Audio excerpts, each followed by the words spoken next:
আসসালামু আলাইকুম রহমতুল্লাহ। ওয়ালাইকুম আসসালাম রহমতুল্লাহি ওয়া বারাকাতুহু শেখ। কেমন আছেন? জি শেখ, আলহামদুলিল্লাহ। আপনি কেমন আছেন শেখ? জি, আমি আলহামদুলিল্লাহ ভালো আছি।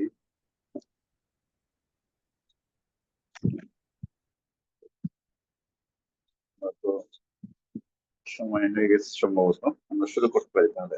জি শেখ, ইনশাল্লাহ আপনি শুরু করতে পারেন। শেখ, সাউন্ডটা একটু কম আসছে। কারণ এখন আসতেছে। আসসালামু আলাইকুম রহমতুল্লাহ বারাকাতুহু। জি, ওয়ালাইকুম আসসালাম রহমতুল্লাহ। জি শেখ, এখন ঠিক আছে। আমি একটু আস্তে কথা বলছিলাম আমাদের না। ঠিক আছে ইনশাআল্লাহ, তাহলে আমি শুরু করলাম। জি ইনশাল্লাহ শেখ। আসসালামু আলাইকুম রহমতুল্লাহ বারাকাতুহু। আলহামদুলিল্লাহ রাব্বিল আলামিন, ওয়াসসালাতু ওয়াসসালামু আলা আশরাফিল আম্বিয়া ওয়াল মুরসালিন নবিয়িনা মুহাম্মদ ওয়া আলিহি ওয়া সাহবিহি আজমাইন, আম্মা বা'দ। রিয়াদুস সালিহিনের ধারাবাহিক দার্সের আজকের তৃতীয় পর্বে আজকে আমরা বেশ কয়েকটি হাদিস আল্লাহ রাসূল সাল্লাল্লাহু আলাইহি ওয়াসাল্লাম থেকে যেগুলো সাব্যস্ত হয়েছে সেগুলো আমরা পাঠ করবো ইনশাআল্লাহ, এবং সেগুলো মর্মার্থ এবং শিক্ষাগুলো আমরা আলোচনা করব বিইذنিল্লাহ। আপনারা জানেন যে আমরা বাবুল ইখলাস, ইখলাস আমলে, আমাদের কথাবার্তায়, আমাদের সবকিছুতে ইখলাস বা আন্তরিকতা বা বিশুদ্ধ নিয়ত বিষয়ে আমরা আলোচনা করছিলাম।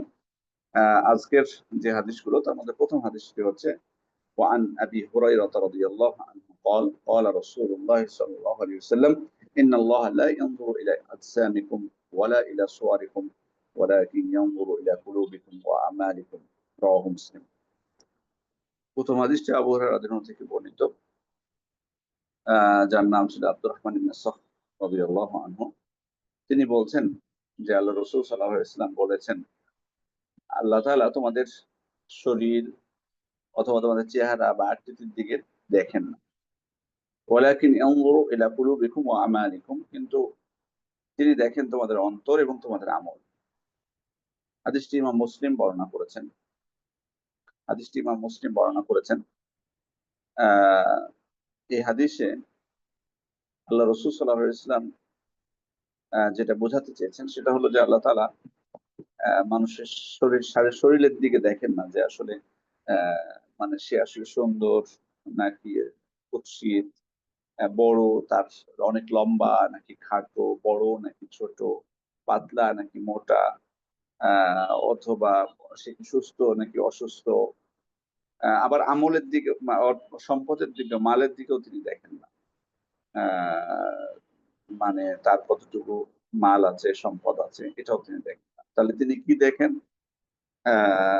তিনি বান্দাকে তার মূল্যায়নটা কিসের ভিত্তিতে তিনি করবেন, অর্থাৎ আহ, মানে প্রতিদান দেওয়ার ক্ষেত্রে মূল্যায়নটা কারো শারীরিক আকৃতির উপর বা তার ধন সম্পদের উপর, তার চেহারার উপর, তার শরীরের উপর হয় না। কিসের ভিত্তিতে? তার অন্তর, অর্থাৎ অন্তরের আমল। তিনি দেখবেন তাকওয়া আছে কিনা, আল্লাহ ভীতি কতটুকু, তার ভিতরে আত্মবিশ্বাস কতটুকু, ঈমান কতটুকু, ইলম কতটুকু, তার মধ্যে একনিষ্ঠতা কতটুকু, সত্যবাদিতা কতটুকু, তার মধ্যে রিয়া আছে কিনা, সে প্রশংসাকে ভালোবাসে কিনা। আবার আমল দেখবেন তিনি, আমলটা আসলে বিশুদ্ধ আমল সে করেছে নাকি আহ সে ভুলপূর্ণ আমল করেছে। এই যে এই বিষয়টা, এটা তার কাছে এটা একটা মূলনীতি, এটা তার মূল্যায়নের একটা মাপকাঠি আল্লাহ তাআলার নিকট। তো এই হাদিস থেকে আমরা অনেকগুলো বিষয় মানে আমরা শিখতে পারি। সব থেকে বড় বিষয়টা হচ্ছে যে অবশ্যই আমাদের অন্তরের বিষয়টাকে, অন্তরকে পরিশুদ্ধ করা, এটা অত্যন্ত গুরুত্বপূর্ণ বিষয়। এখানে বোঝা যাচ্ছে সব থেকে খারাপ যে গুণাবলী গুলো রয়েছে অন্তরের, বিশেষ করে যে রোগগুলো রয়েছে, সে রোগ থেকে আমাদের অন্তরকে পবিত্র রাখা, মুক্ত রাখা। শীত থেকে তো অবশ্যই, এটা তো অবশ্যই সব থেকে প্রধান রোগ এটা। তারপরে হচ্ছে আরো যেগুলো আছে, যে হিংসা, বিদ্বেষ, মুনাফিকি, কুফরি, আহ এরপরে অহংকার, এই বিষয়গুলো থেকে আমাদের অন্তরকে অবশ্যই আহ মুক্ত রাখতে হবে। তারপরে রিয়া, এটা একটা অন্তরের বিষয়। প্রশংসাকে ভালোবাসা, আসলে অন্তরের বিশুদ্ধতা হবে ইখলাসের মাধ্যমে, আর আমলের বিশুদ্ধতা হবে, ওলামা ইকরাম বলছেন যে আল্লাহ রাসূল সাল্লাল্লাহু আলাইহি ওয়াসাল্লামকে অনুসরণের মাধ্যমে। আমাদের অন্তরের বিশুদ্ধতা হবে ইখলাসের মাধ্যমে, আর আমলের বিশুদ্ধতা হবে আল্লাহ রাসূল সাল্লাল্লাহু আলাইহি ওয়াসাল্লামকে অনুসরণের মাধ্যমে। এখান থেকে আরেকটা বিষয় হয় যে মানুষ যেন কখনোই তার সম্পদ, তার সৌন্দর্য, তার শরীর অর্থাৎ বাহ্যিক বিষয়গুলো নিয়ে প্রতারিত না হয় বা এগুলোকে নিয়ে অহংকার না করে। সে যেন মনে না করে যেগুলো সফলতা আমার হয়েছে, আমি সুন্দর হয়েছি, আমাকে সুন্দরভাবে করেছেন, আল্লাহ আমাকে ভালোবাসেন তাই আমাকে এভাবে সুন্দর করেছেন। এটাও অনেকে মনে করতে পারে, জি না, এটা যেন আমরা মনে না করি। বাহ্যিক আমল দেখে যাতে আমরা মনে না করি। এই জন্য আল্লাহ তাআলা কিন্তু সূরা আল ফাজরের মধ্যে সতর্ক, ফাআম্মাল ইনসানু ইযা মাবতালাহু রাব্বুহু ফাআকরামাহু ওয়া না'আমাহু ফায়াকুলু রাব্বি আকরামান। যখন পরীক্ষা করেন, তাকে নিয়ামত দান করেন, সে বলে আল্লাহ আমাকে সম্মানিত করেছেন। ওয়া আম্মা ইযা মাবতালাহু ফাকাদারা আলাইহি রিজকাহু ফায়াকুলু রাব্বি আহনান। আর যখন তাকে সংকুচিত করে দেন তার রিজিকটা, তখন বলে রব আমাকে অপমান করেছে। আসলে এটা দুনিয়ার একটা বিষয়। আল্লাহ তাআলা বান্দাকে পরীক্ষা করতে পারেন, তাকে ভালোবাসেন কিন্তু পরীক্ষা করতে পারেন। সুতরাং আমার রিজিক সংকুচিত হয়ে গেলে আমি মনে করব না যে আমাকে আল্লাহ অপমান করেন বা আল্লাহ আমাকে ঘৃণা করেন। আর নিয়ামত পেয়ে গেলে মনে করবেন আল্লাহ আমাকে ভালোবাসেন। কারণ কাফেরদের তো আল্লাহ তাআলা নিয়ামত দান করেন। তাহলে বাহ্যিক বিষয়গুলো নিয়ে যাতে আমরা এতটা প্রতারিত না হয়, এতটা মানে অহংকার না করি, বিষয়টা খেয়াল রাখতে হবে। এবং আমরা যাতে বাহ্যিকের প্রতি ঝুঁকে না পড়ি, এটা একটা খুব গুরুত্বপূর্ণ বিষয়। বাহ্যিক বিষয়গুলোর প্রতি কারো আকৃতি, অনেক বিষয়ের ক্ষেত্রে আমরা বিবাহ শাদীর ক্ষেত্রেও কিন্তু এরকম হয় জিনিসটা। বাহ্যিক অবস্থা, আপনি বাহ্যিক সৌন্দর্যের দিকে দেখতে গেছেন, এর ক্ষতিগ্রস্ত হয় অনেকে। হ্যাঁ, এটা অবশ্যই এটার মানে গুরুত্ব আছে। কারণ সৌন্দর্য যে গুরুত্ব না থাকলে হয়তো দেখে বিবাহের কথা বলা হতো না। কিন্তু অবশ্যই তার দিনদারিতা, তার অন্তরের বিষয়, একনিষ্ঠতা, এই বিষয়গুলো অবশ্যই আমাকে খেয়াল করতে হবে। আহ আসলে একজন মুসলিম ব্যক্তি অবশ্যই তিনি তার অন্তর পবিত্রতার প্রতি খেয়াল রাখবেন, তার আমলের বিশুদ্ধতার প্রতি গুরুত্ব দিবেন। এটা তো অবশ্যই। এমনি স্বাভাবিকভাবে কিন্তু মুনাফিকরা তারা কিন্তু এটার বিপরীত। মুনাফিকরা কিন্তু এটার বিপরীত। এজন্য আল্লাহ তাআলা বলছেন, ওই রাআইতাহুম তু'জিবুকা আজসামুহুম, যখন আপনি তাদেরকে দেখবেন আপনার খুব ভালো লাগবে। তাদের চেহারা, তাদের আকৃতি, তাদের সৌন্দর্য, পোশাক-আশাক, পোশাক পরিচ্ছদ বাহ্যিকভাবে খুব আপনাকে আপনাকে আনন্দিত করবে। ওয়াজিবুকা আজসামুহুম ওয়া ইন ইয়াকুলু তাসমা' লিকাওলিহিম, তারা কিছু বললে আপনি শুনবেন সেটা মনোযোগ দিয়ে। ভালো লাগবে, মানে তাদের মানে বাকপটুতা এবং উপস্থাপন ভঙ্গি অনেক সুন্দর। আপনি কল্পনা করতে পারবেন না। কান্নাহুম খুশুবুম মুসান্নাদা। কিন্তু সমস্যা হচ্ছে যে তাদের কোনো মূল্য নাই এটা। দেয়ালে লেগে থাকা ওই কাঠের মতো। মানে সেটার তেমন কোনো প্রভাব নেই। সেটার কোনো মূল্য নেই। ইয়াহসাবুনা কুল্লা সাইহাতিন আলাইহিম। যা কিছুই মানে কথা হয় না কেন, কোন আওয়াজ হলে তারা মনে করে নিজেদের উপর নেই তারা, মুনাফিকরা।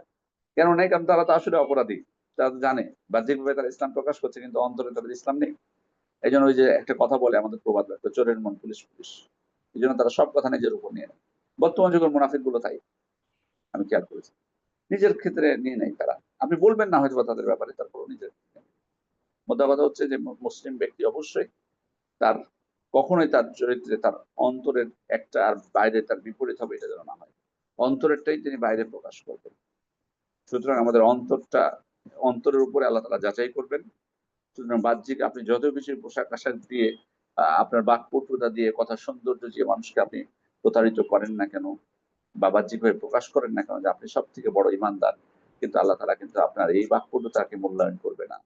আপনার এই বাকপটুতাকে মূল্যায়ন করবে না। আল্লাহ তাআলা আপনার বাহ্যিক চেহারাকে আল্লাহ মূল্যায়ন করবেন না। তিনি করবেন আমার অন্তরটা কেমন, আমার আমলটা কেমন। এটা সবথেকে বড় বিষয়। অতএব আমাদেরকে অবশ্যই আমাদের অন্তরকে সুন্দর করা উচিত, আমাদের আমলকে আরো সুন্দর। দ্বিতীয় হাদিস যেটি, ওয়ান আবি মুসা আব্দুল্লাহ ইবনে কাইস আল-আশআরী রাদিয়াল্লাহু আনহু قال سئل رسول الله صلى الله عليه وسلم عن الرجل يقاتل شجاعة ويقاتل حمية ويقاتل رياء أي ذلك في سبيل الله؟ فقال رسول الله صلى الله عليه وسلم من قاتل لتكون كلمة الله هي العليا فهو في سبيل الله متفق عليه।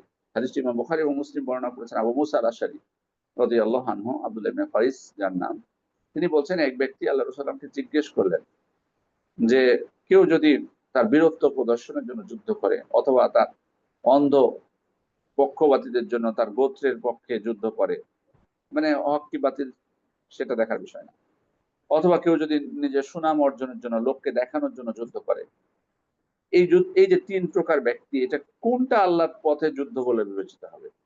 আল্লাহ রাসূল সাল্লাল্লাহু আলাইহি ওয়াসাল্লাম বলতে চাইলেন যে আসলে এই তিনটার কোনটাই আল্লাহর পথে নয়। তাহলে কোনটা আল্লাহর পথে? মান কাতালা লিতাকুনা কালিমাতুল্লাহি হিয়াল উলিয়া, যে ব্যক্তি যুদ্ধ করবে আল্লাহর কালিমাকে উঁচু করার উদ্দেশ্যে, ও ফিসাবিল্লাহ, সে আল্লাহর পথে মূলত সেটা যুদ্ধ হয়, সেটাই মূলত আল্লাহর পথে যুদ্ধ হয়। তাহলে এই হাদিস থেকে আমরা আসলে আমরা বুঝতে পারলাম যে যুদ্ধ হয়তো দেখবেন আপনি যে যুদ্ধের ময়দানে যুদ্ধ করছে, এখানে হতে হতে পারে যে কেউ আল্লাহর মানে কালেমাকে উঁচু করার জন্য, কেউ বা মানুষকে দেখানোর জন্য অথবা তার বীরত্ব প্রকাশের জন্য যুদ্ধ করছে, এমন হতে পারে। সুতরাং বাহ্যিকভাবে সবাই যুদ্ধে অংশগ্রহণ করেছে, কিন্তু আল্লাহ তাআলা সব দান করবেন কোনটা আল্লাহর পথে বলে মানে গণ্য হবে, যে ব্যক্তির অন্তরে অন্তর দিয়ে মনে সে চায় এই যুদ্ধের মাধ্যমে যে আল্লাহর কালেমা উঁচু হোক, সেটাকে আল্লাহ গ্রহণ করবেন। তাহলে বাহ্যিক আমল দেখে না, হয়তো হতে পারে যে যে বীরত্ব মানে যে রিয়ার উদ্দেশ্যে করছে, সে হয়তো আরো বেশি বেশি হয়তো বা যার মানে যে আল্লাহর কালেমাকে উঁচু করার জন্য করছে তার থেকে হয়তো শক্তিশালী বা বীরত্ব প্রকাশ করতে পারছে, কিন্তু সেটা আল্লাহ তাআলা গ্রহণ করবেন না। কারণ থেকে দেখুন অন্তরটা, এই যে বারবার এই জন্য ইখলাসের বিষয়টা কিন্তু দেখবেন আল্লাহ তাআলা অন্তর, এই জন্য কিন্তু নিয়তকে এই জন্য ওলামা ইকরাম ৪ ভাগে ভাগ করেছেন। একটা হলো যে নিয়ত বিশুদ্ধ নিয়ত, অর্থাৎ আল্লাহকে সন্তুষ্ট করাটাই তার উদ্দেশ্য, আল্লাহ দিন বিজয়ী হোক এটাই উনি চান। দ্বিতীয় উদ্দেশ্য হলো দুনিয়াবী উদ্দেশ্য, দুনিয়াবী কোনো পুরস্কার পাওয়া, দুনিয়াবী কোনো কিছু লাভ করা। দেখেন না, অনেকে মনে করে দুনিয়াবী ক্ষমতা লাভ করার জন্য মারামারি করে, গোলাগুলি করে, কাটাকাটি করে আর বলে যে শহীদ হয়ে গেছে। আসলে এটা শহীদ না, এটা ক্ষমতা লাভ করার জন্য, সম্পদ লাভ করার জন্য। এটা দুনিয়াবী বিষয়। ৩ নাম্বার হচ্ছে আত্মরক্ষামূলক। আপনি আপনার নিজেকে বাঁচানো, আপনার উপর কেউ আক্রমণ করেছে অথবা আপনার সম্পদ কেউ ছিনতাই করতে চাচ্ছে, আপনার পরিবারের কাউকে ছিনতাই করতে চাচ্ছে। হ্যাঁ, এই বিষয়গুলো অথবা আপনার যেটা হক সেটা ছিনিয়ে নিচ্ছে। তখন আপনি সেটা প্রতিরোধ করবেন। এটাও কিন্তু এটাও কিন্তু ভালো নিয়ম। এটাও ভালো নিয়ম। এটাও যদি কেউ এমনটি করে সেটাকেও শাহাদাতের মধ্যে অন্তর্ভুক্ত করা হবে। ৪র্থ নাম্বার হচ্ছে যে আল্লাহ সন্তুষ্টির উদ্দেশ্যেই করছেন তার মূলত, কিন্তু এর সাথে দুনিয়াবী নিয়তটা যুক্ত করেছেন উনি। যেমন হয়তো যুদ্ধ করছেন আল্লাহর কালিমা উঁচু হোক এজন্য। বাট উনার এটাও উদ্দেশ্য যে উনি যাতে গনিমতটাও লাভ করতে পারেন। উনার মূল উদ্দেশ্য আল্লাহকে সন্তুষ্ট করা, দিনকে বিজয়ী করা। কিন্তু এর সাথে গনিমত লাভটা উদ্দেশ্যটাও কি হয়েছে, এড হয়েছে।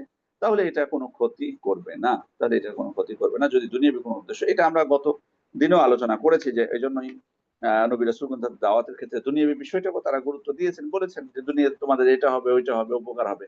এটা বলার উদ্দেশ্য কি জানেন? এটা বান্দার মনেও হতে পারে।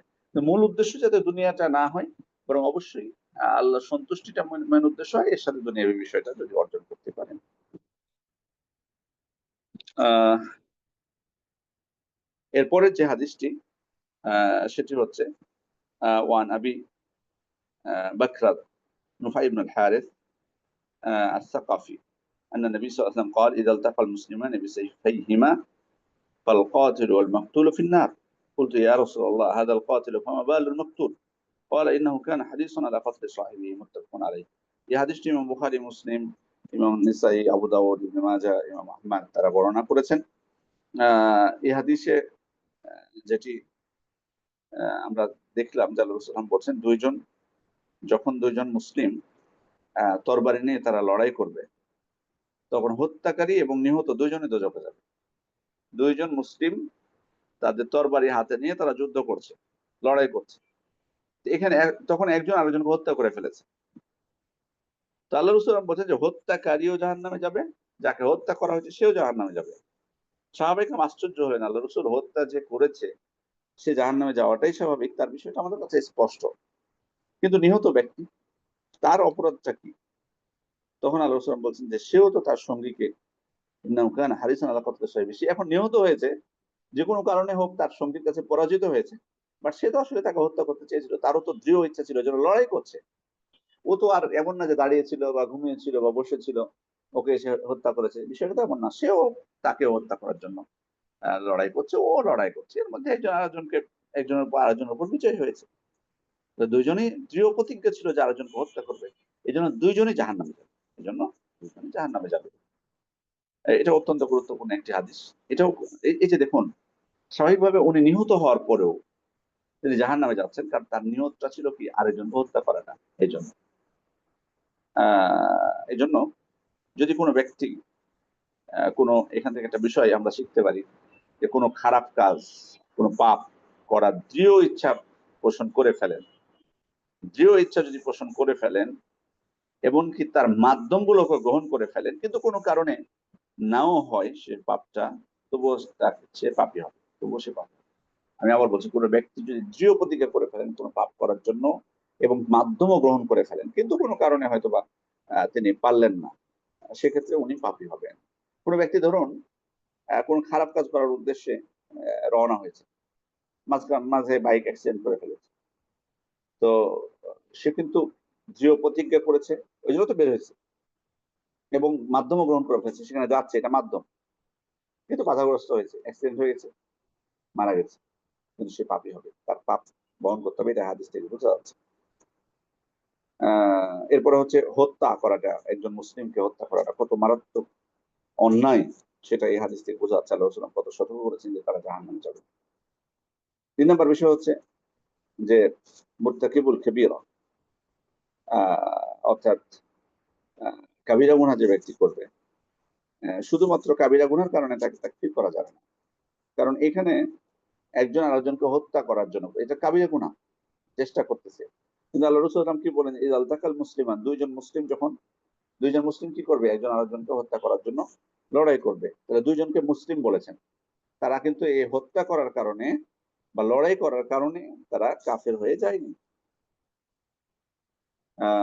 আর এখানে আরেকটা বিষয় গুরুত্বপূর্ণ, যে তরবারি যে জিনিসটা, তরবারির কথা যে বলা হয়েছে, যে তরবারি দিয়ে যুদ্ধ করলেই যে শুধুমাত্র এই হুকুম, সেটা না, এটা একটা মাধ্যম মাত্র হত্যা। তরবারি ছাড়াও এখন তো বর্তমান যুগে কেউ যদি গুলি করে, ধরেন ও বন্দুক নিয়ে আছে, ও বন্দুক নিয়ে আছে, একজন আরেকজনকে মারার চেষ্টা করছে, তো একজনের বন্দুক, একজন সফল হয়ে গেল, তার ক্ষেত্রে, তার দুইজনের ক্ষেত্রে একই করবে, দুইজনে জাহান্নামী, কারণ একজন আরেকজনকে হত্যা করার চেষ্টা করছে। ধরুন ঢের ছোড়াছুড়ি, পাথর ছোড়াছুড়ি করতেছে, পাথর ছুড়ে মারামারি করতেছে, সেটাও হবে। অথবা একজন আরেকজনকে গলা টিপে মারার চেষ্টা করছে, এমন হলো, দুইজনে দৃঢ় প্রতিজ্ঞ যে গলা টিপে মারবে, সেক্ষেত্রে একজন সফল হলো, মানে একজন পারলো একজন হত্যা করতে, তো দুইজনই ক্ষতিগ্রস্ত হবে। তাহলে এখানে মূল উদ্দেশ্য, এখানে আল্লাহ রাসূল সাল্লাল্লাহু আলাইহি ওয়াসাল্লাম এখানে তরবারি বলেছেন, কিন্তু তরবারিটা মূল উদ্দেশ্য না, এটা একটা মাধ্যম মাত্র। তো হত্যার ক্ষেত্রে যখন একজন আরেকজনকে হত্যা করার জন্য দৃঢ় প্রতিজ্ঞ হবে, সে যদি হত্যা নাও করতে পারে, সে যদি নিজেও নিহত হয়, তবুও সে হত্যার পাপ তাকে বহন করতে হবে। এই হাদিস থেকে স্পষ্ট বোঝা যাচ্ছে। এখানেও আমরা নিয়তের বিষয়টা, অন্তরে নিয়তের বিষয়টা থেকে স্পষ্ট বুঝতে পারছি। এখানে একটা বিষয়, যে একটা হাদিস, সেটা আসবে আমাদের সামনে, জন্য এখন বলছি না, যে অনেকের মনে হয় যে এই হাদিসটা শুনে খটকা বাঁধতে পারে, যে আমরা তো শুনেছি পাপ কাজের কেউ নিয়ত করলে যদি না করে তার সওয়াব হয়, মানে গুনাহগার হয় না যতক্ষণ না ওই কাজটা করে। তাহলে এখানে উনি তো হত্যা করার ইচ্ছা করেছিলেন, কিন্তু করতে তো পারেনি। আমরা ওই হাদিসটা যখন কিছুক্ষণ পরে আমরা পাঠ করব, তখন আমরা এটার জবাব দিব, যে দুই হাদিসের মধ্যে পার্থক্যটা আসলে কোথায়। বিসমিল্লাহ। এরপরের যে হাদিসটি, সেটিও আবু হুরায়রা রাদিয়াল্লাহু আনহু থেকে বর্ণিত। ওয়ান আবি হুরায়রা রাদিয়াল্লাহু আনহু قال قال رسول الله صلى الله عليه وسلم, আবু হুরায়রা রাদিয়াল্লাহু আনহু থেকে বর্ণিত, তিনি বলছেন, আল্লাহ রাসূল সাল্লাল্লাহু আলাইহি ওয়াসাল্লাম বলেছেন, কি বলেছেন তিনি, সালাতুর রাজুলি ফি জামাআতিন তাজিদু আলা সালাতিহি ফি সুকিহি ওয়া বাইতিহি বিদআউ ওয়া 20 দারাজা। অর্থাৎ একজন ব্যক্তি বাড়িতে অথবা বাজারে, দোকানে একাকী সালাত আদায় করা, তার থেকে জামাতে সালাত আদায় করা, বাড়িতে বা বাজারে দোকানে সালাত আদায় করার চেয়ে মানুষের সাথে জামাতে সালাত আদায় করার সব অনেক বেশি। বলা হয়েছে বিদআউ ওয়া 20 দারাজা। বেদআ শব্দটি বোঝায় 3 থেকে 9 পর্যন্ত, অর্থাৎ এখানে বেদআ ওয়া 20 বলতে 23 থেকে 29 এর মধ্যে বোঝাবে। এখানে আল্লাহ রাসূল সাল্লাল্লাহু আলাইহি ওয়াসাল্লাম সংখ্যাটি স্পষ্ট করেননি, কিন্তু অন্য বর্ণনায় স্পষ্ট করে দিয়েছেন। কোন বর্ণনায় বলেছেন 25 গুণ সওয়াব বেশি, একাকী সালাত আদায় করা থেকে জামাতে সালাত আদায় করলে 25 গুণ সওয়াব বেশি। আবার কোন হাদিসে 27 গুণের কথা বলা হয়েছে, 27 গুণ সওয়াব বেশির কথা বলা হয়েছে। তাহলে কোন ব্যক্তি যদি বাড়িতে একাকী সালাত আদায় করে, অথবা বাজারে সালাত আদায় করে একাকী, বা দোকানে, তার থেকে জামাতে সালাত আদায় করলে তার 25 থেকে 27 গুণ বা 29 গুণ বা 28, যেটা হোক না কেন, তার সওয়াব বেশি হবে। কিভাবে বেশি হবে, এটা আল্লাহ রাসূল সাল্লাল্লাহু আলাইহি ওয়াসাল্লাম এবার ব্যাখ্যা করছেন। ওয়াযালিকা আন্না আহাদাহুম ইযা তাওয়াদ্দা ফাহসানাল উযু, যখন কেউ ওযু করে সুন্দরভাবে, সুম্মা আতাল মসজিদ লা ইউরিদু ইল্লা সালাহ, তারপর মসজিদে আসে একমাত্র সালাতের উদ্দেশ্যে, লা ইয়ানহাজু ইল্লা সালাহ, সালাতের কারণে সে আসে, লাম ইয়াখতু খুতওয়াতান ইল্লা রুফিআ লাহু বিহা দারাজা, যখন সে কোনো ধাপ, মানে মসজিদের উদ্দেশ্যে যখনই সে মানে মানে কি বলা যাবে এটা, যে একটা ধাপ ফেলে, বা পদক্ষেপ নেই, তখনই তা এক ধাপের বিনিময়ে তার কি হয়, তার মর্যাদা মর্যাদা বৃদ্ধি করা হয়। অহুত্তা আনহু বিহা খাতিয়া, এবং তার পাপকে মোচন করে দেওয়া হয়। হাত্তা ইয়াদখুলাল মসজিদ, মসজিদে প্রবেশ করা পর্যন্ত। অর্থাৎ আমি বাড়ি থেকে সুন্দরভাবে অজু করার পর যখন বের হলাম, মসজিদ পর্যন্ত প্রত্যেকটা ধাপে ধাপে একটা করে আমার মর্যাদা বৃদ্ধি করা হবে, একটা করে আমার পাপ মোচন করা হবে মসজিদে প্রবেশ করা পর্যন্ত। ফাইদা দাখালাল মসজিদ, যখন মসজিদে প্রবেশ করলো, কানা ফিস সালাহ, সে তাকে সালাত আদায়কারীর মধ্যে গণ্য করা হবে। ঢোকার সাথে সাথে সালাত শুরু করেনি, তার আগে আমাকে সালাত আদায়কারীর মধ্যে গণ্য করা উচিত। মা কানাতিস সালাতু হিয়া তাহবিসু, সালাত যদি তাকে মসজিদের মধ্যে কি করে, ধরে রাখে, আটকে রাখে, তাহলে সালাতের কারণে সে যদি মসজিদের মধ্যে থাকে, তাহলে তাকে সালাত আদায়কারী হিসেবে গণ্য করা হয়। ওয়াল মালায়েকাতু ইউসাল্লুনা আলা আহাদিকুম মা দামা ফি মাজলিসিহি আল্লাযী সাল্লা ফি, আর ফেরেশতারাও তার জন্য দোয়া করতে থাকে যতক্ষণ সে যেখানে সালাত আদায় করেছে সেই জায়গায় বসে থাকে, সে মুসল্লায় বসে থাকে। কিভাবে দোয়া করে? আল্লাহ রাসূল বলছেন, ইয়াকুলুনা আল্লাহুম্মা রহমহু, তারা দোয়া করে, হে আল্লাহ আপনি তার উপর দয়া করুন। আল্লাহুম্মা গফির লাহু, হে আল্লাহ আপনি তাকে ক্ষমা করে দিন। আল্লাহুম্মা তুব আলাইহি, আল্লাহ আপনি তার তওবাকে কবুল করুন। দোয়া করতেই থাকেন যতক্ষণ উনি বসে থাকেন। মা লাম ইউযি ফিহি, যতক্ষণ না উনি কাউকে কষ্ট দেয়। মা লাম ইউহদিস ফিহি, এবং যতক্ষণ না তার ওযু নষ্ট হয়। যতক্ষণ না তার, এই হাদিসটি ইমাম বুখারী এবং মুসলিম বর্ণনা করেছেন, ইমাম তিরমিজি, নাসাই, ইবনে মাজাহ, ইমাম আহমদ এবং ইমাম মালিকও বর্ণনা করেছেন তার মুওয়াত্তার মধ্যে। বিশুদ্ধ হাদিস। তাহলে এই হাদিস থেকে আমরা স্পষ্ট যেটা বুঝতে পারি সেটা হচ্ছে যে জামাতে সালাত আদায় করা সব, জামাতে সালাত আদায় করা সব আমরা বুঝতে পারি। আর আরেকটা বিষয় বুঝতে পারি যে জামাতে সব, আমি যদি একাকী সালাত আদায় করি, তাহলে আমি জামাত পরিত্যাগ করার কারণে আমি পাপী হব, কিন্তু আমার সালাতটা বিশুদ্ধ, আমার সালাতটা বিশুদ্ধ। এই হাদিস থেকে এটা বোঝা যাচ্ছে। আমি আবারও বলছি যে এই হাদিসে বলা হলো কি, আমরা জানি যে জামাতের সাথে সালাত আদায় করাটা ওয়াজিব, এটা অন্য আরো অনেক দলিল দ্বারা সাব্যস্ত, ওই বিষয়ে আমরা যাচ্ছি না। আরো অনেক হাদিস আছে যেগুলো দ্বারা মুহাক্কিক উলামা ইকরাম বলছেন জামাতের সাথে সালাত আদায় করাটা পুরুষ মানুষের জন্য ওয়াজিব। আর ওয়াজিব যদি কেউ তরক করে তাহলে তার পাপ হয়।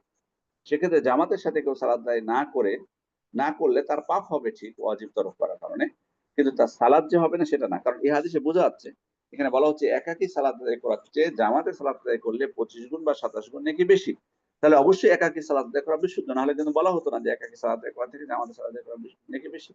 তাহলে বোঝা যাচ্ছে এখান থেকে যে একাকী কেউ যদি সালাত আদায় করে তার সালাত জিম্মায় থাকে না, সালাতটা গ্রহণযোগ্য হয়ে যাবে।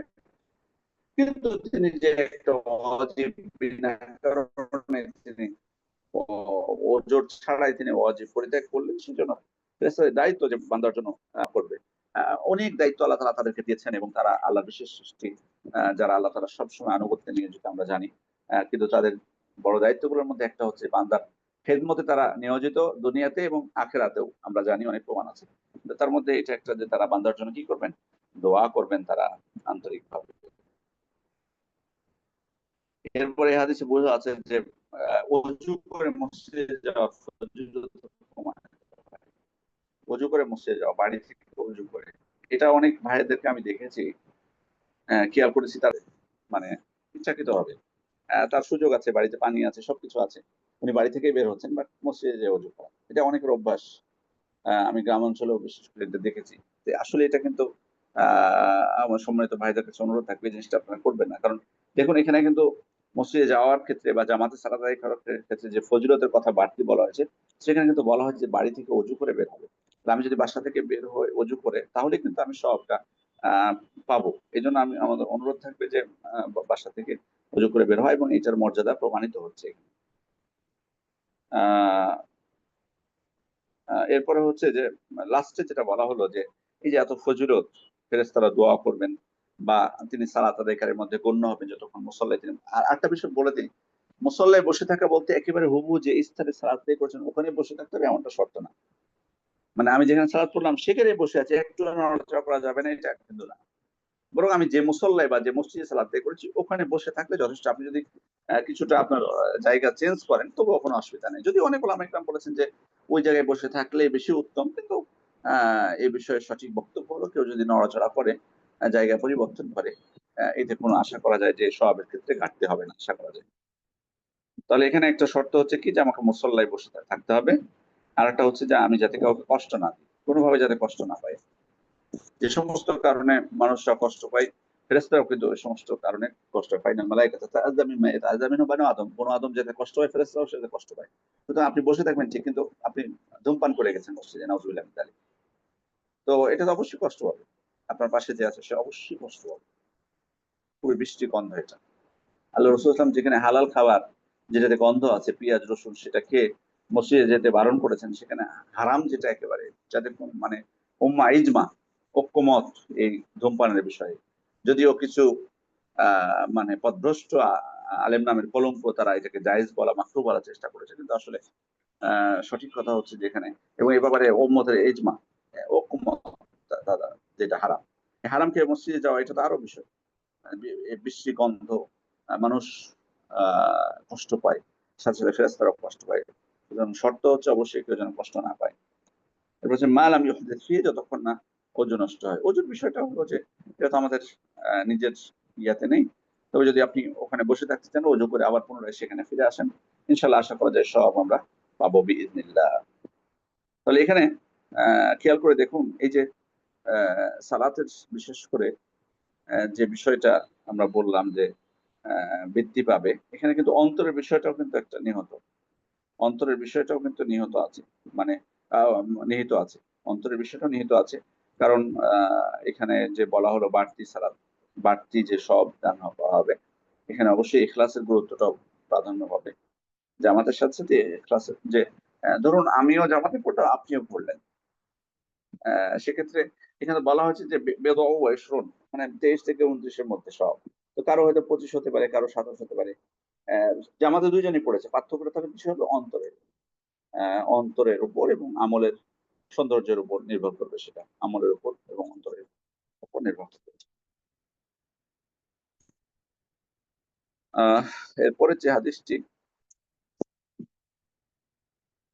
এরপরের যে হাদিসটি সেটি হচ্ছে, আরেকটা বিষয় বলে রাখি এখানে, আরেকটি হাদিস দ্বারা প্রমাণিত যে কেউ যদি সুন্দরভাবে অজু করে বাড়িতে, তারপর মসজিদের উদ্দেশ্যে বের হয়, সে যেন আঙ্গুল না মটকায়, এটা হাদিসে বলা হয়েছে। এর কারণ হিসেবে আল্লাহ রাসূল বলেছেন ফাইন্নাহু ফিস সালাতিন, কারণ সে সালাতের মধ্যে আছে।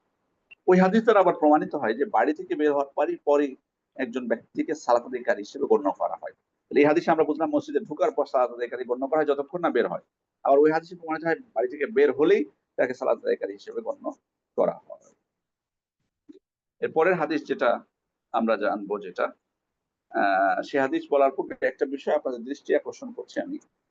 কারো প্রশ্ন থাকলে আপনারা আমাদের যেটা চ্যাট বক্স আছে সেখানে আপনারা প্রশ্নটা লিখে রাখবেন, ইনশাআল্লাহ আপনাদের প্রশ্নগুলো আমরা সাধ্যমতো উত্তর দেওয়ার চেষ্টা করব। আর যদি বিশেষ করে আমি অনুরোধ করবো যে আমাদের দার্সের মধ্যে যেগুলো দার্স কেন্দ্রিক সংশ্লিষ্ট যেগুলো প্রশ্ন, সেগুলো আমরা বেশি প্রাধান্য দেব। আর এর বাইরেও যদি আমাদের সুযোগ হয়, ইনশাআল্লাহ আমরা অন্য কোনো প্রশ্ন থাকে সেগুলো দেব। এরপরে যে হাদিসটি, ওয়ান আবিল আব্বাস আব্দুল্লাহ ইবনে আব্বাস ইবনে আব্দুল মুত্তালিব রাদিয়াল্লাহু আনহুমা আন রাসূলিল্লাহ সাল্লাল্লাহু আলাইহি ওয়াসাল্লাম ফিমা ইয়ারবি আন রাব্বিহি তাবারাকা ওয়া তাআলা। ইবনে আব্বাস রাদিয়াল্লাহু আনহুমা, আব্দুল্লাহ ইবনে আব্বাস রাদিয়াল্লাহু আনহুমা থেকে বর্ণিত, রাসূল সাল্লাল্লাহু আলাইহি ওয়াসাল্লাম তার রবের থেকে বর্ণনা করছেন। এটাকে বলা হয় হাদিসে কুদসি। কি বলেছেন আল্লাহ তাআলা? ইন্নাল্লাহা কাতাবাল হাসানাত ওয়াস সিয়্যাত, আল্লাহ তাআলা নেকি এবং পাপসমূহকে লিখে দিয়েছেন। সুম্মা বায়্যানা যালিকা, এরপর এটার ব্যাখ্যা দিয়েছেন। কি ব্যাখ্যা? মান হাম্মা বিহাসানাতিন, কেউ যদি কোনো নেক কাজের সংকল্প করে, ফালাম ইয়ামালহা, এরপর সেটা না করে, কাতাবাহা আল্লাহু তাবারাকা ওয়া তাআলা ইনদাহু হাসানা কামিলা, আল্লাহ তাআলা তার জন্য পূর্ণ মানে নেকি লিখে দেন। মানে তার দৃঢ় নিয়তের কারণে আল্লাহ তাআলা তার জন্য পূর্ণ নেকি লিখে দেন। ওয়া ইন হাম্মা বিহা ফাআমিলাহা কাতাবাহা আল্লাহু আশরা হাসানাতিন ইলা 700 দিন ইলা আদাআফ কাসীর, আর যদি উনি ওই কাজটা দৃঢ় সংকল্প করলেন এবং কাজটা করেও ফেললেন, তাহলে আল্লাহ তার জন্য 10 থেকে 700 বা এর থেকেও বেশি নেকি লিখে দেন। ওয়া ইন হাম্মা বিসিয়াতিন ফালাম ইয়ামালহা, কেউ যদি কোনো পাপ কাজের সংকল্প করে, কোনো যদি পাপ কাজের কোনো সংকল্প করে, ফালাম ইয়ামালহা, কিন্তু সে না করে, আল্লাহ তার জন্য একটা নেকি লিপিবদ্ধ করেন। ওয়া ইন হাম্মা বিহা ফাআমিলাহা, আর যদি পাপ কাজের সংকল্প করে এবং সেটা করে ফেলে, কাতাবা আল্লাহ সাইয়্যা ওয়াহিদা, আল্লাহ তার জন্য একটা পাপ লিপিবদ্ধ করেন। মুত্তাফাকুন আলাইহি। এটি ইমাম বুখারী ও মুসলিম বর্ণনা করেছেন। হাদিসটি ইমাম আহমদও তার মুসনাদের মধ্যে উল্লেখ করেছেন। তাহলে এই হাদিস আমরা দেখলাম যে এই হাদিসটি হাদিসে কুদসি বলা হয়। হাদিসে কুদসি হলো, আমরা জানি যে কোরআনের শব্দ এবং অর্থ দুটোই আল্লাহ তাআলার পক্ষ থেকে। আর হাদিস, সাধারণ হাদিস যেগুলো, সেগুলো অর্থটা আল্লাহ তাআলার পক্ষ থেকে, কিন্তু শব্দটা আল্লাহ রাসূল নামের। আর হাদিসে কুদসিও শব্দ এবং অর্থ দুটোই আল্লাহ তাআলার পক্ষ থেকে। হাদিসে কুদসি শব্দ এবং অর্থ দুটোই আল্লাহ তাআলার পক্ষ থেকে। হাদিসে কুদসির শব্দ এবং অর্থ দুটোই আল্লাহ তাআলার পক্ষ থেকে। এটাই অগ্রাধিকারযোগ্য মত। তবে তাহলে এখানে হয়তো অনেকে প্রশ্ন হতে পারে যে কোরআনও আমরা বললাম শব্দ এবং অর্থ আল্লাহর পক্ষ থেকে, হাদিসে কুদসিও বললাম শব্দ এবং অর্থ আল্লাহর পক্ষ থেকে, তাহলে তো দুটোই এক না? দুইটাই হ্যাঁ, এদিক থেকে এক, কিন্তু কিছু পার্থক্য আছে। যেমন কোরআনের ক্ষেত্রে কোনো সন্দেহ নাই, কিন্তু হাদিসে কুদসির সনদের ত্রুটির কারণে অনেক সময় হাদিসটা দুর্বল হতে পারে। খেয়াল করে দেন, আমরা যেন ভুল না বুঝি। আবার অনেকে বলতে পারে যে আল্লাহর কথা দুর্বল হয় না, সনদ, কারণ হাদিসে কুদসি যেহেতু হাদিসের মতো করে বর্ণনা করা আছে, সেগুলো সনদের যদি কোনো প্রকার ত্রুটি থাকে,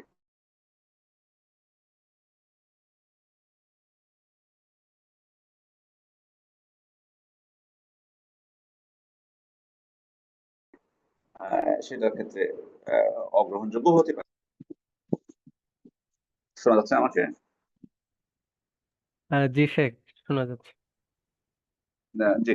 দ্বিতীয় বিষয় হলো, আহ, আমরা কোরআন এবং হাদিসের কুদসির মধ্যে পার্থক্য বলছিলাম। দ্বিতীয় বিষয় হলো যে কোরআনটা কিন্তু আমরা তেলাওয়াত করাটা একটা ইবাদত, কিন্তু হাদিসে কুদসি তেলাওয়াতটা ইবাদত নয়। কোরআনের ক্ষেত্রে বিশেষ করে কোরআন স্পর্শ করার ক্ষেত্রে পবিত্রতার শর্ত আরোপ করা, যেখানে হাদিসে কুদসির ক্ষেত্রে সেই শর্ত নেই। আহ কোরআনটা হলো মুআজিজা, কিন্তু হাদিসে কুদসি মুআজিজা নয়। এবারে কিছু পার্থক্য আছে, কিন্তু শব্দ এবং অর্থ দুটোই আল্লাহর পক্ষ থেকে। জি। হাদিসে কুদসি, এটা আমরা জানলাম। আহ এখানে আরেকটা বিষয়, যে কোনো কাজের সংকল্প করা। আচ্ছা, আমরা এই বিষয়টা পরে বলবো, তার আগে বলি যে ফেরেশতারা যারা আমল লিপিবদ্ধ করেন, তারা কিন্তু শুধুমাত্র যে বাহ্যিক আমল লিপিবদ্ধ করেন এটা কিন্তু না, তারা অন্তরের আমলও লিপিবদ্ধ করেন। এটা প্রমাণ কোথায়? এই যে কেউ যদি নিয়ত করে, সংকল্প করে, কিন্তু এখনো করেনি ভালো কাজ, সংকল্প করেছেন, তার জন্য একটা সব লিপিবদ্ধ হয়ে গেছে। তাহলে তার মানে বোঝা যাচ্ছে যে ফেরেশতারা অন্তরের আমলও লিপিবদ্ধ করেন। বাহ্যিক শারীরিক আমলও যেমন লিপিবদ্ধ করেন, অন্তরের আমল লিপিবদ্ধ করেন। 2 নাম্বার হচ্ছে যে আল্লাহ তাআলার অনুগ্রহ এই উম্মতের উপর, সুবহানাল্লাহ। আমরা কল্পনা করতে পারি যে ভালো কাজের সংকল্প করলে আল্লাহ তাআলা সওয়াব দিয়ে দিচ্ছে। আর যদি আমি আহ সে আমলটা করে ফেলি, তাহলে কত সওয়াব দিচ্ছেন? 10 থেকে 700 পর্যন্ত বা আরো বেশি। তবে এই যে এই বৃদ্ধিটা অবশ্য নির্ভর করবে আমার অন্তরের উপরে, আমার ইখলাস কতটুকু আমলে আছে, এবং সৌন্দর্যের উপরে নির্ভর করবে। সবাই এক নাও হতে পারে, সবাই। আমি আবার বলছি যে এই যে বৃদ্ধিটা কারো ক্ষেত্রে 10 হতে পারে, কারো ক্ষেত্রে সেটা নিয়তের উপর, এবং সুন্দরভাবে সেখানে আল্লাহ তাআলার অনুগ্রহ কত, সুবহানাল্লাহ। আর বিপরীতে দেখুন, পাপের ক্ষেত্রে সংকল্প করলো কিন্তু করলো না, তাহলে তার জন্য আবার মানে পাপ তো লেখা হবে না, তার জন্য সব আল্লাহ তাআলা লিখে দেবেন, সুবহানাল্লাহ।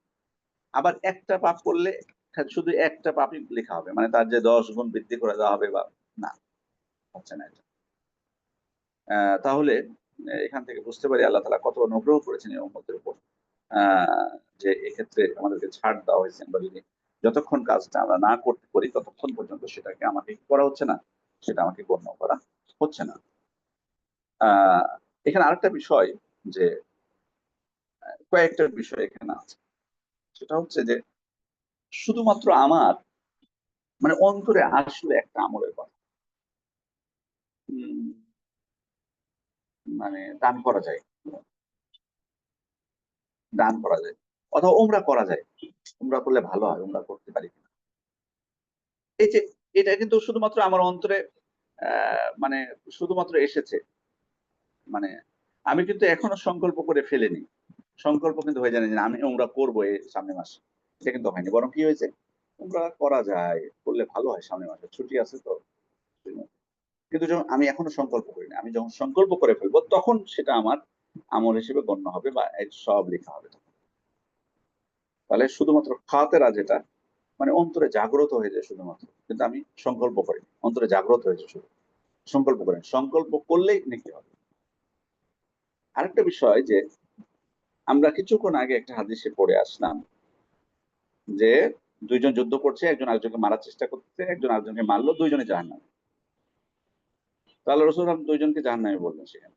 অথচ এই হাদিসে পড়লাম যে কেউ যদি কোনো খারাপ কাজের সংকল্প করে কিন্তু না করে, তাহলে তো এখানে তো, তাহলে হয়তো অনেকের কাছে মনে হতে পারে যে খারাপ কাজের সংকল্প করেছে, সে মারার চেষ্টা করেছে কিন্তু মারেনি, তাহলে কেন জাহান্নামে যাবে? এই দুইটার মধ্যে পার্থক্য আছে, এই দুইটার মধ্যে পার্থক্য আছে। এই হাদিসে বলা হলো কেউ খারাপ কাজের সংকল্প করলো কিন্তু করলো না, তার জন্য একটা নেকি আল্লাহ তাআলা লিখে দিবেন। খারাপ কাজের সংকল্প করেছে কিন্তু করলো না, তার জন্য আল্লাহ তাআলা নেকি লিখবেন। কিন্তু ওই ব্যক্তি যে হত্যা করেছে, সে খারাপ কাজের শুধু সংকল্প করেনি, বরং খারাপ কাজের সংকল্প করেছে, তারপর সে কি করেছে, সে দৃঢ় নিয়ত করেছে। সে কি করেছে, সে দৃঢ় নিয়ত করেছে, দৃঢ়তায় দৃঢ় সংকল্প করে ফেলেছে, শুধু সংকল্প না, দৃঢ় সংকল্প করে ফেলেছে। এটাই পার্থক্য, এটাই পার্থক্য। কারণ মানে সে পূর্ণ মানে সেটার উপর শুধু যে সংকল্প করেছে সেটা না, সেটা দৃঢ় সংকল্প করে আবার সেটার মাধ্যমও সে গ্রহণ করে ফেলেছে, মাধ্যমও গ্রহণ করে ফেলেছে। তাহলে শুধু যখন কেউ পাপ কাজের সংকল্প করলো, আমি ওখানে ব্যভিচার করতে যাব, তারপর বললো না করবো না, তার জন্য নাকি লেখা হবে, সমস্যা নেই। কিন্তু কেউ কি করলো, সংকল্প করলো, বললো যে না যাব, আগামীকালকে যাব, তারপর পোশাক আশাক পরলো, রাস্তায় বের হয়ে গেল বাইক নিয়ে। এই যে দেখুন, আগেরটার সাথে কিন্তু এটা পার্থক্য আছে। সে কিন্তু একেবারে দৃঢ় প্রতিজ্ঞা, এবার দৃঢ় প্রতিজ্ঞা করে ফেলেছে, দৃঢ় প্রতিজ্ঞা নিয়ে সে বের হয়ে গেল এবং মাধ্যমও গ্রহণ করে ফেলেছে। এই অবস্থায় সে পাপী হবে। এই দুটোর মধ্যে পার্থক্য, আশা করি আমি বোঝাতে পেরেছি। আমি জানি না আমি কতটুকু বোঝাতে পেরেছি, কিন্তু এটাই হচ্ছে পার্থক্য। তাহলে কখন পাপ পাপ পাপের সংকল্প করার পরে নাকি হবে, যখন পাপের সংকল্প শুধুমাত্র আমি করব কিন্তু দৃঢ় প্রতিজ্ঞ হব না বা মাধ্যম গ্রহণ করবো না। কিন্তু যদি আমি মাধ্যম গ্রহণ করে ফেলি এবং দৃঢ় সংকল্প করে ফেলি, তখন আমাকে ওই পাপের পাপ বহন করতে হবে। আরেকটা বিষয় আদেশ থেকে আমরা বুঝতে পারি, সেটা হচ্ছে উসলুবুত তারগীব ওয়াত তারহিব, অর্থাৎ উৎসাহ দেওয়া। আল্লাহ তাআলা কিভাবে বান্দাকে আমলের প্রতি উৎসাহ দিয়েছেন এবং পাপ থেকে তিনি আমাদেরকে নিরুৎসাহিত করেছেন কিভাবে, আর সৎ আমলের প্রতি কিভাবে উৎসাহ দিয়েছেন, সুবহানাল্লাহ। নেকি বৃদ্ধি করে দিবেন, নিয়ত করলে নেকি দিয়ে দিবেন, আবার আমল করলে সেটাকে মানে 10 থেকে 700 বা তারও বেশি তিনি দান করবেন, সুবহানাল্লাহ। উদ্বুদ্ধ করেছেন আমলের প্রতি কিভাবে। এটাও কিন্তু সন্তান প্রতিপালনে বা আমার শিক্ষাদানের ক্ষেত্রে এটাও যে উৎসাহ দান করা, এটা কিন্তু তার বিয়ের ক্ষেত্রে খুব গুরুত্বপূর্ণ একটা বিষয় বা মাধ্যম। উসলুবুত তারবিয়া বলা হয় এটাকে, তারবিয়া। আল্লাহ তাআলা আমাদের পবিত্র কোরআনে উৎসাহ দিয়েছেন, আবার ভয়ও দেখিয়েছেন তিনি। আমরাও সন্তানদেরকে লালন পালনের ক্ষেত্রে উৎসাহ দিব, ভয়ও দেখাবো, দুইটাই থাকতে হবে। কেউ আছেন শুধু ভয় দেখায় বাচ্চাদেরকে, উৎসাহ দেয় না, উৎসাহমূলক কিছু বলে না। আবার কেউ আছে শুধু উৎসাহ, এটা করবো এটা করবো কিন্তু ভয় দেখায় না। দুইটাই থাকতে হবে। আল্লাহ তাআলা আমাদেরকে তৌফিক দান করুন। তাহলে আমরা আজকের মতো এখানে শেষ করছি। এবং আপনাদের যদি কোনো প্রশ্ন থাকে, আজকের, বিশেষ করে আজকের ক্লাসের উপর আপনারা প্রশ্ন করতে পারেন, আপনাদের প্রশ্নের উত্তরগুলো দেওয়ার চেষ্টা করবেন ইনশাআল্লাহ। এবং বাকি যে হাদিসগুলো আছে, এই অধ্যায়ের একটা লম্বা হাদিস বাকি আছে, এটা আমরা ইনশাআল্লাহ এর শিক্ষাগুলো সহ আমরা সামনের দিন আলোচনা করবো বিইذنিল্লাহ। আলহামদুলিল্লাহ, শায়েখ খুবই গুরুত্বপূর্ণ আলোচনা করেছেন। আল্লাহ তাআলা এর মাধ্যমে আমাদের উপকৃত হওয়ার তৌফিক দান করুন। আর শায়েখ, কিছু প্রশ্ন এসেছে চ্যাট বক্সে, আপনি অনুমতি দিলে আমরা পড়তে পারি ইনশাআল্লাহ। একজন প্রশ্ন করেছেন যে আসসালামু আলাইকুম, আমার ছেলে ইউকেতে ব্যাচেলর করে এখন মাস্টার্স করার কথা ভাবছে। আমি যতদূর জানি সে জুমার নামাজ মসজিদে পড়ে, কিন্তু অন্যান্য নামাজ সে সব সময় মসজিদে পড়তে পারে না। তার জন্য কি মসজিদে যাওয়া বাধ্যতামূলক? আর মসজিদে যাওয়ার সাথে কি আজান শুনতে পাওয়ার কোনো পার্থক্য আছে? লাস্টের কথা দিয়ে শুরু করি আমি। আজান শুনতে পাওয়া না পাওয়ার আহ, আহ, এটার জন্য আমরা মানে এটাকে কোনো মানদণ্ড হিসেবে না নিই। কারণ কি? কারণ যখন আপনি দেখবেন যে যেখানে বিল্ডিং কম, মানে উঁচু বিল্ডিং নেই, ওই জায়গাগুলোতে কিন্তু মসজিদের মিনার উঁচু হলে কিন্তু খুব সহজে কিন্তু আজান পৌঁছে যাবে অন্যদিকে। আবার যদি অনেক উঁচু উঁচু বিল্ডিং থাকে, আবার দেখা গেলো মসজিদটা নিচু, সেখানে কিন্তু আজান কিন্তু খুব কাছেই কিন্তু যাবে না এত সহজে। এখন যদি কোনো ব্যক্তির সাধ্যের মধ্যে মসজিদ কাছে হয়, উনি যেতে পারবে 5 ওয়াক্ত সালাত ওনার সাধ্যের মধ্যে, কিন্তু আজান শুনতে পায় না। তাই বলে কি আমরা বলবো যে তার যাওয়াটা অপরিহার্য না? সুতরাং এখানে আজানকে মানে এই ধরনের পরিস্থিতির মানদণ্ডে নেওয়াটা ঠিক হবে না বা সঠিক হবে না। বরং আমরা বলবো যে উনার যদি সামর্থ্যের মধ্যে থাকে, এরকম হতে পারে যে মসজিদটা দূরে, ওই জন্য উনি জুমাতে যেতে পারে বা প্রতি ওয়াক্তে যেতে পারে না। সেক্ষেত্রে ওনার ব্যস্ততার কারণে বা ব্যবসা বাণিজ্য হোক, পড়াশোনা হোক, বা যেটার কারণে হোক, কোনো ব্যক্তি, এটা সবার ক্ষেত্রে আমরা বলছি, আপনার ছেলে পড়াশোনার জন্য গেছে কিন্তু আরো অনেকে ব্যবসার জন্য যায়, সেক্ষেত্রে অনেক সময় মসজিদটা সেখানে দূরে থাকে, অনেক দূরে, সব ওয়াক্তে যাওয়া সম্ভব হয় না। সেক্ষেত্রে যদি এরকম হয় তাহলে উনি বাড়িতে সালাত আদায় করতে পারেন, এবং এখানে তার যদি কোনো সঙ্গী থাকে বা পরিবারের কোনো সদস্য থাকে, তারা একসাথে জামাত করলে জামাতের সওয়াবটা ইনশাল্লাহ পেয়ে যাবে। এই জন্য এটা চেষ্টা করবে উনি। তবে যদি একান্ত দূরে হয়, যেতে না পারে, তার জন্য ওয়াজিব বলা যাবে না বা বাধ্যতামূলক আমরা বলতে পারবো না। জি। জি শায়েখ, পরবর্তী প্রশ্ন। আসসালামু আলাইকুম রহমতুল্লাহ। সমিত শায়েখ, অনিচ্ছাকৃতভাবে কেউ বড় গুনাহ করে ফেললে তাকে কিভাবে সতর্ক করতে হবে? উম অনিচ্ছাকৃত ভাবে করে ফেলেছে বলতে, যে প্রশ্নটা আমার কাছে অস্পষ্ট মনে হচ্ছে। মানে কেউ পাপ করে ফেলেছে, তাহলে আমরা সতর্ক করবো কিভাবে, নাকি আসলে? জি শায়েখ, প্রশ্নটা এরকম যে অনিচ্ছাকৃতভাবে সে একটি বড় গুনাহ করে ফেলেছে, তাকে এখন সতর্ক করব কিভাবে? তাকে আমরা আল্লাহ তালার ভয় করতে বলবো, বলবো যে আল্লাহ তালাকে আপনি ভয় করুন। আর যদিও আপনি ইচ্ছা করে করেননি, অনিচ্ছাকৃত ভাবে হয়ে গেছে। আমি জানি না কেমন পাপটা, যে যেখানে ইচ্ছাই ছিল না। যাই হোক, আল্লাহ করলে হাল, শয়তানের প্ররোচনায় হোক বা যে কোনো কারণে হয়ে গেছে, তাকে আমরা সতর্ক করবো যে আপনি পাপ করেছেন, আপনি আল্লাহকে ভয় করুন এবং অনুতপ্ত হন, এই পাপটা ছেড়ে দিন, দিয়ে প্রতিজ্ঞা করুন আর করবেন না। ইনশাআল্লাহ আল্লাহ তাআলা আপনাকে ক্ষমা করে দিবেন। এবং সতর্ক হন। তাদের, মানে সাধারণত মানুষ যে সব কারণে পাপ করে বা উনি যে কারণে করে ফেলেছেন, ওই কারণটা আমরা একটু দেখে ওই কারণ সম্পর্কে তাকে সতর্ক। যেমন ধরুন, হতে পারে যে ধরুন কেউ, মানে আল্লাহ হেফাজত করুন, আল্লাহ আমাদেরকে হেফাজত করুন, আগে বলছি, আল্লাহ কাছে দোয়া করছি। ধরুন এমন হতে পারে যে কেউ মাদকাসক্ত হয়ে গেছে। তো আমরা যদি দেখি যে সে অসৎ সঙ্গীর কারণে এমন হয়েছে, তাহলে তাকে আমি সেটা থেকে সতর্ক করবো যে তুমি অসৎ সঙ্গী গ্রহণ করো না, তুমি এভাবে হয়ে থাকো, ভালো দিনদার মানুষের সাথে থাকো, বা অমুক জায়গায় যেও না, বা অমুক তুমি ওখানে অমুক প্রতিষ্ঠানে পড়ার কারণে এমনটা হয়েছে। মাধ্যমটা আমরা দেখবো যে কি কারণে সে প্রভাবিত হলো, সেটা সম্পর্কে তাকে সতর্ক করার চেষ্টা করবো। জি। শায়েখ, পরবর্তী প্রশ্নটি হচ্ছে কিভাবে নিজের নফসকে হেফাজত করব? নফসকে হেফাজত করা বলতে অবশ্যই আমরা যাতে আমাদের নফসের ক্ষেত্রে, মানে যে বিষয়টা, যে আহ, আমরা আল্লাহ তাআলার ভয়টা, তাকওয়াটা, এটা সব থেকে বড় জিনিস, তাকওয়াটা। আর ইমান বৃদ্ধি করা, আমাদের ইমানকে বৃদ্ধি করার চেষ্টা করব। যে যেসব মাধ্যমে ইমান বৃদ্ধি পায় সেই আমলগুলো আমরা করার চেষ্টা করব। আমাদের তাকওয়া যাতে বৃদ্ধি পায়, ইখলাস যাতে বৃদ্ধি পায়, আল্লাহর ভয়টা যেন থাকে। আল্লাহর ভয় যখন থাকবে, আর আমার কর্মের দ্বারা ইহতিসাব আমার উদ্দেশ্য হবে, অর্থাৎ পূর্ণ পাওয়া, নেকি পাওয়া, তখন কিন্তু আমার অন্তরটা কিন্তু অনেকটাই আমি মানে হেফাজত করতে পারবো, বিশেষ করে অন্তরের যে রোগগুলো আছে সেগুলো থেকে।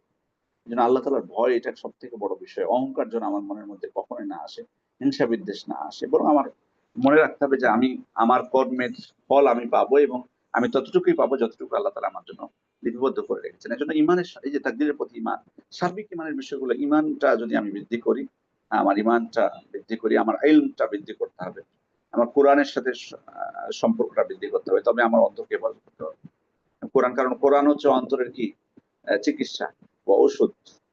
আল্লাহ তাআলা পবিত্র কোরআনই বলেছেন, এটা আমার কথা। সুতরাং এই জন্য কোরআনের সাথে সম্পর্ক, কোরআন তেলাওয়াত করা, সেটাকে অনুধাবন করা, আহ এর মর্মার্থ জানার চেষ্টা করা, এগুলো আমাকে অন্তরে হেফাজতের ক্ষেত্রে এই জন্য। এবং সকাল সন্ধ্যা দোয়াগুলো পড়া, জিকিরগুলো পাঠ করা, আল্লাহ রাসূল সাল্লাল্লাহু আলাইহি ওয়াসাল্লামের জীবনী পাঠ করা, আমাদের নবীদের জীবনী পাঠ করা, এগুলোর মাধ্যমে কিন্তু মানুষ তার অন্তরকে বিভিন্ন প্রকার মানে রোগ থেকে হেফাজত করতে পারে, এবং তার যে উন্নয়ন সেটাও কিন্তু করতে পারবে। অর্থাৎ তার ঈমান বৃদ্ধি থেকে শুরু করে তাকওয়া বৃদ্ধি, তার ইখলাস বৃদ্ধি, এগুলোর ক্ষেত্রে প্রভাব পড়বে। জি। জি শেখ, পরবর্তী প্রশ্ন। আমরা এমন স্থানে বসবাস করি যেখানে মসজিদগুলো প্রায় সবই পীরের মুরিদরা সালাত পড়ায়, সেখানে কি সালাত পড়তে পারবো? আর তাদের মসজিদগুলোর আজান এবং তাদের মসজিদগুলোর আজান আমাদের বাড়ি পর্যন্ত পৌঁছায় না, সেক্ষেত্রে অ্যাপ থেকে শুনে আজানের উত্তর দিলে সওয়াব পাবো কি?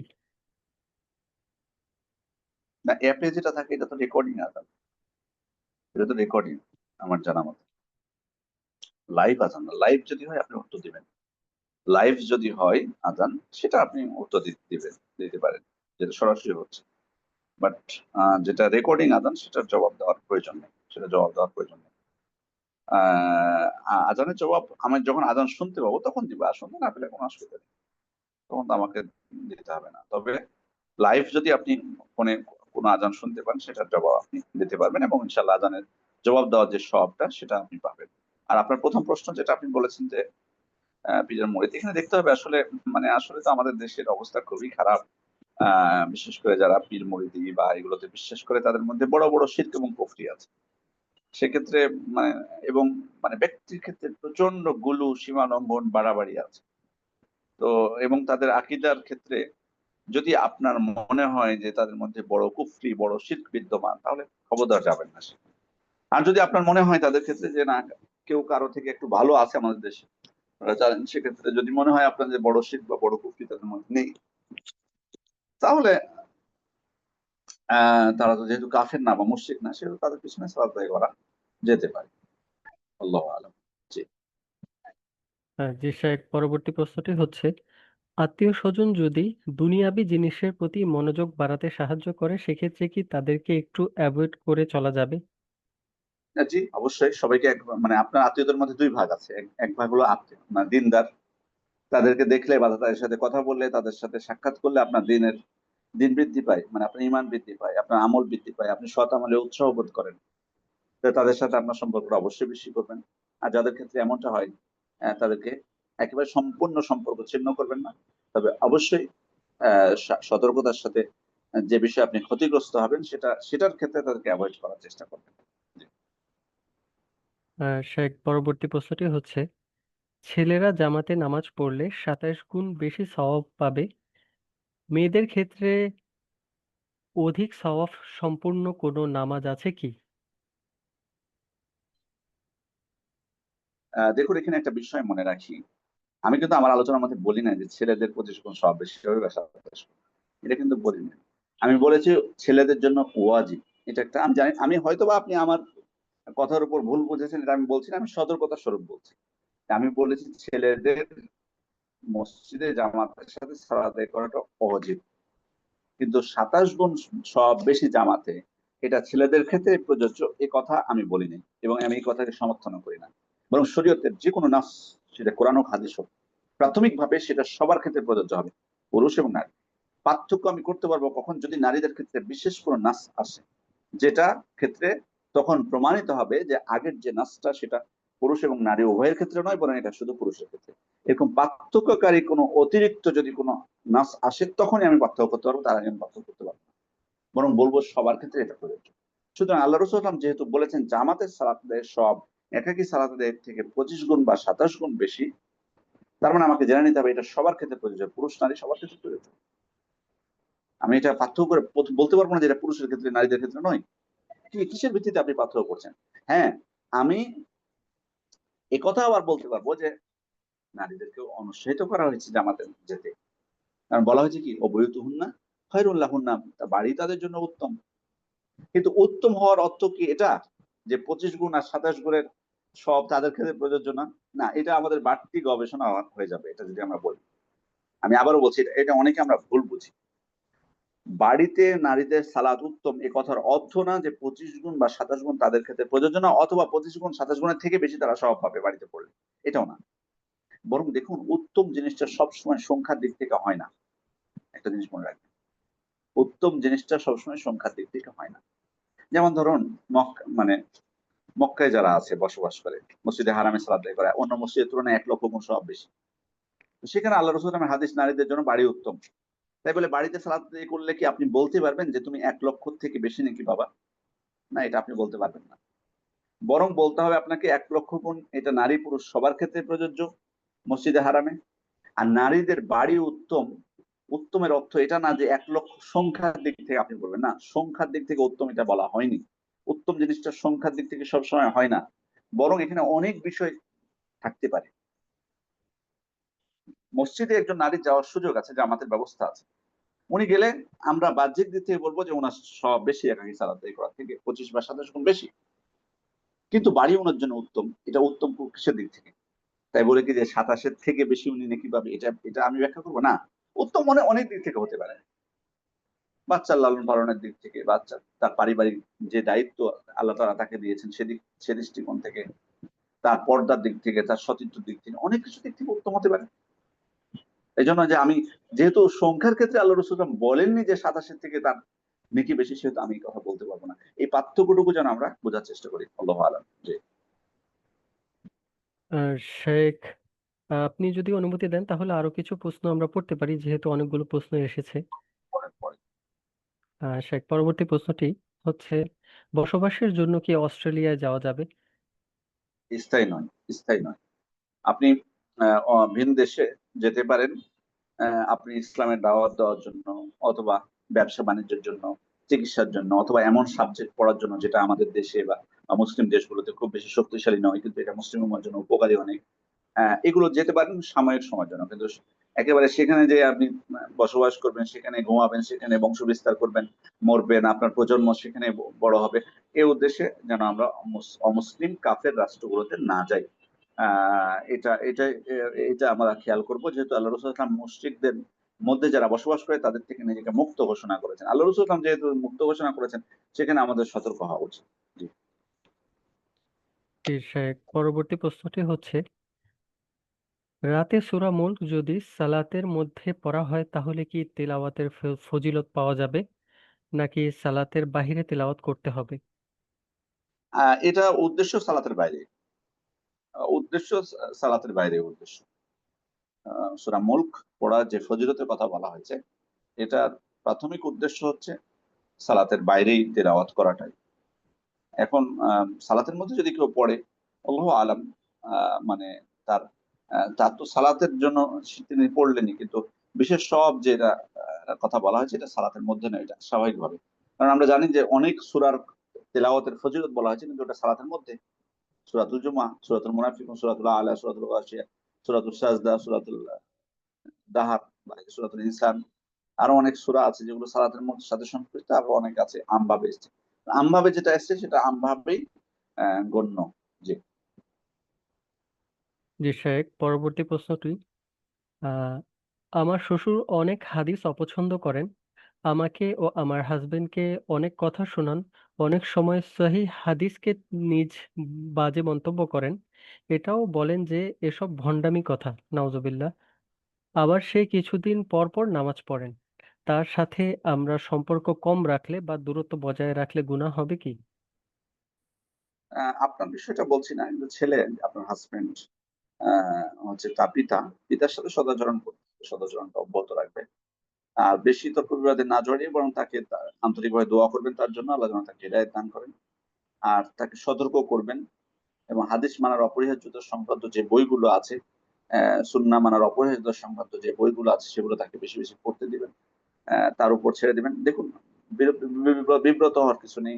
হেদায়েত আল্লাহ তাআলার কাছ থেকে আসে। ইন্নাকা লা তাহদি মান আহবাবতা ওয়ালাকিন্নাল্লাহু ইয়াহদি মান ইয়াশা। আপনি যাকে ভালোবাসেন তাকে হেদায়েত করতে পারবেন না, কিন্তু আল্লাহ যাকে ইচ্ছা তাকে হেদায়েত দান করেন। নিরাশ হবেন না। আর সদাচরণটা ক্ষেত্রে যাতে ঘাটতি না হয়, বিশেষ করে আপনার হাজবেন্ডের যেহেতু তার পিতা। আর কোনো ক্ষেত্রে যদি আপনাদের মনে হয় যে তার কারণে আপনাদের কোনো ক্ষতি হচ্ছে, যেমন হয়তো আপনার সন্তানের উপর প্রভাব পড়ছে, আপনার সন্তানকে ভুল শেখাচ্ছে, এমনও তো হতে পারে। ছোট থেকেই থাকে না অনেক সময় দাদুরা সব নাতিদেরকে কোলে নিয়ে অনেক গল্প শোনায়, অনেক কথা বলে রাসূল সাল্লাল্লাহু আলাইহি ওয়াসাল্লাম। সেক্ষেত্রে যদি উনি এমন কিছু করে যেটার ক্ষেত্রে আপনার সন্তানের উপর প্রভাব পড়তে পারে, তখন আপনি দূরত্ব বজায় রাখতে পারেন। প্রয়োজনে আলাদা বাসা নিতে পারেন। জি। জি শায়েখ, পরবর্তী প্রশ্নটি হচ্ছে, প্রস্রাব করার পরে পানি ও টিস্যু ব্যবহার করার পরে যদি কিছুক্ষণ পর হালকা পরিমাণ প্রস্রাব বের হয়ে আসে, সেক্ষেত্রে পোশাক পরিবর্তনের সুযোগ না থাকলে শুধু অজু করলে সালাত আদায় করা যাবে কি? সুযোগটা নাই কেন সেটা দেখতে হবে। যদি একান্তই আপনার মনে হয় যে আ আপনি পারবেন না এবং আ সেখানে যদি আপনি পোশাক পরিবর্তনের জন্য যদি যান তাহলে সালাতে রক্তই থাকবে না। তখন আপনার জন্য সে সুযোগ আছে। তখন আপনার জন্য সে সুযোগ আছে। আর যদি কারো এরকম হয় তাহলে অবশ্যই আপনারা চিকিৎসা গ্রহণ করবেন। আ আর আ যাদের সমস্যা আছে এরকম কিছু, যে অনেকের আছে কন্টিনিউ বের হতে থাকে। তাদের ক্ষেত্রে হুকুম হলো যে তারা অবশ্যই আ অজু করে তারা যাতে প্রসাবটা কখনোই মানে বাইরে না পড়ে যায়, বিশেষ করে মসজিদে যারা যায়। সেজন্য সেই ব্যবস্থা গ্রহণ করে তারা মসজিদে যেয়ে সালাত আদায় করতে পারবে। যাদের কন্টিনিউ বের হতে থাকে তাদের ক্ষেত্রে শুধুমাত্র। আর যার হঠাৎ করে বের হয়েছে একবার, তাকে অবশ্যই পোশাক পরিবর্তন করতে হবে এবং আবার পবিত্রতা অর্জন করতে হবে। এটাই হুকুম। কিন্তু যদি একান্তই এরকম এমন অবস্থায় উনি আছেন যে পোশাক পরিবর্তন করতেই পারবেন না, আ এবং সেটার জন্য অপেক্ষা করলে সালাতে রক্ত বের হয়ে যাবে এবং ওই সালাত অন্য কোনো সালাতের সাথে জমা করে পড়া যাবে না। তখন উনি নিরুপায় হয়ে পড়তে পারবেন ইনশাআল্লাহ। জি। আ শায়েখ, পরবর্তী প্রশ্নটি হচ্ছে, আ সালাতের মধ্যে সূরা ফাতিহার পর সূরা বাকারার শেষের ২ আয়াত পড়া যাবে কি? সালাতের মধ্যে সূরা ফাতিহার পর হ্যাঁ, পড়া যাবে না কেন? আপনি যেকোনো আয়াত পড়তে পারেন। বাকরা মা তায়াসসারা মিনাল কোরআন। স্পষ্ট আল্লাহ রাসূল সাল্লাল্লাহু আলাইহি ওয়াসাল্লাম থেকেও সাব্যস্ত হয়েছে। তোমার যে মানে যেটুকু তোমার জন্য সহজ হয়, যেটুকু তোমার জন্য সহায় কোরআন থেকে। সূরা বাকারার শেষের আয়াত, শেষ ২ আয়াত, শেষ ৩ আয়াত, শুরু থেকে শেষ থেকে আপনি ইচ্ছামত যতটুকু আপনি সালাতের মধ্যে করতে পারেন। জি। জি শায়েখ, শেষ প্রশ্ন। সহকারী প্রধান শিক্ষক অথবা অন্যান্য কোনো শিক্ষকগণ রুমে এসে তার সামনে উঠে দাঁড়ালে কি জায়েজ হবে নাকি নাজায়েজ হবে? সম্মানার্থে দাঁড়াবেন না। তবে যদি এমন হয় যে অনেকদিন পর এসছেন উনি, হয়তো ছুটি কাটিয়ে এসছেন, হয়তো ঈদের ছুটি ছিল বা কিছু। এরকম দীর্ঘদিন পরে সাক্ষাৎ হলে বা দূর থেকে কেউ আসলে সেগুলোর ক্ষেত্রে দাঁড়ানো যায়, অথবা তাকে হয়তো একটু সহযোগিতা করা হলো, এমন বিষয়। কিন্তু দাঁড়িয়ে সম্মান প্রদর্শনের উদ্দেশ্য যাতে না হয়। সাহাবা ইকরাম আল্লাহ রাসূল সাল্লাল্লাহু আলাইহি ওয়াসাল্লামকে খুবই সবথেকে বেশি ভালোবাসতেন, কিন্তু তার জন্য দাঁড়িয়ে তার সম্মানার্থে দাঁড়াতেন না। যেহেতু তারা জানতেন যে তিনি এটা একটু অপছন্দ করেন। জি। শায়েখ, আরেকটি প্রশ্ন এসেছে। সেটা হচ্ছে, প্রত্যেক নামাজের আগে অজু করা কি ভালো যদি অজু থাকেও? জি, জি। আল্লাহ রাসূল থেকে সাব্যস্ত হয়েছে যে তিনি অজুকে নবায়ন করতেন অজু থাকা সত্ত্বেও। সুতরাং এটা মুস্তাহাব। এটা মুস্তাহাব। জি। শায়েখ, আলহামদুলিল্লাহ প্রশ্নগুলো শেষ হয়েছে। আ আমরা ইনশাআল্লাহ আজকের দার্স শেষ করতে পারি। জাযাকুমুল্লাহু খাইরান। আল্লাহ আমরা যারা উপস্থিত ছিলাম বা যারা পরবর্তীতে আমরা শুনবো এই প্রোগ্রামটা, আল্লাহ আমাদের সবাইকে সবার ইলমে বরকত দান করুন, আমাদেরকে একনিষ্ঠতা দান করুন, ইখলাস দান করুন। আমাদের আমলটা যাতে আমরা আরো সুন্দর করতে পারি, সেই প্রার্থনা আল্লাহ তাআলার কাছে করি। আমাদের সৎ আমলগুলোকে আল্লাহ কবুল করে নেন। আমাদেরকে যাতে আল্লাহ তাআলা পূর্ণ হিদায়াত দান করেন। আমিন। সুবহানাকাল্লাহুম্মা ওয়া বিহামদিকা আশহাদু আল্লা ইলাহা ইল্লা আনতা আস্তাগফিরুকা ওয়া আতুবু ইলাইক। আসসালামু আলাইকুম ওয়া রাহমাতুল্লাহি ওয়া বারাকাতুহু। ওয়ালাইকুম আসসালাম ওয়া রাহমাতুল্লাহি ওয়া বারাকাতুহু।